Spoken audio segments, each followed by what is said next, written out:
το μεγάλο λάθος αυτών οι οποίοι θέλουν να κρατήσουν την υπόθεση σκοτεινή, το μεγάλο λάθος είναι ένα.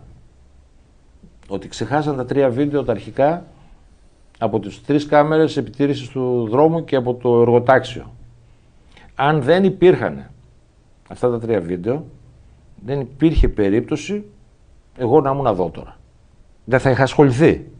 Διότι αυτά τα 3 βίντεο δίνουν τρομακτική πληροφόρηση σε κάποιον ο οποίος έχει την παιδεία να μπορεί να αναγνώσει τα ευρήματα. Μία ερώτηση είναι λίγο μακάβρη, αλλά συγγενείς κατά καιρούς έχουν ζητήσει την εκταφή των ανθρώπων τους. Ναι. Έχει περάσει πολύ μεγάλο χρονικό διάστημα πια. Εξακολουθούν να υπάρχουν αυτά τα αιτήματα, πάντα απορρίπτονται. Γιατί άραγε? Εσείς δεν ξέρω αν μπορείτε να απαντήσετε με την ειδικότητά σας.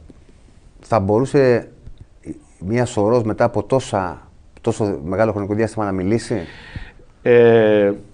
Εδώ τώρα είναι πράγματι δυσάρεστη όλη αυτή η συζήτηση, αλλά δυστυχώς είμαστε αναγκασμένοι να την κάνουμε.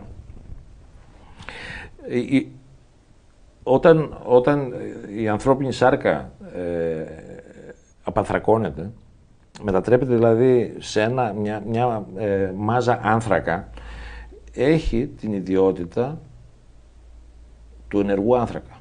Ο ενεργός άνθρακας είναι μια μορφή άνθρακα με εξαιρετικά μεγάλο πορόδες, μέσα στο οποίο πορόδες κατακρατούνται τα στοιχεία τα οποία προκάλεσαν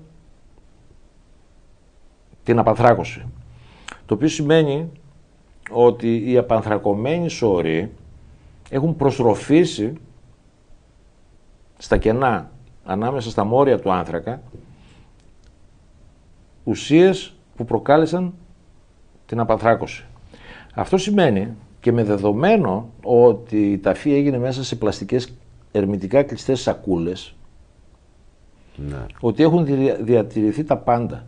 Το οποίο σημαίνει ότι εξειδικευμένα συνεργεία που κάνουν αυτού του τύπου την έρευνα θα μπορούσαν ανετότατα να προσδιορίσουν την αιτία θανάτου όλων των απανθρακωμένων. Για μένα και αυτό εντάσσεται σε μια προσπάθεια απόκρυψης της αλήθειας. Γι' αυτό απορρίπτονται και τα αιτήματα για εκταφή. Είναι προφανές για μένα. Κατάλαβα.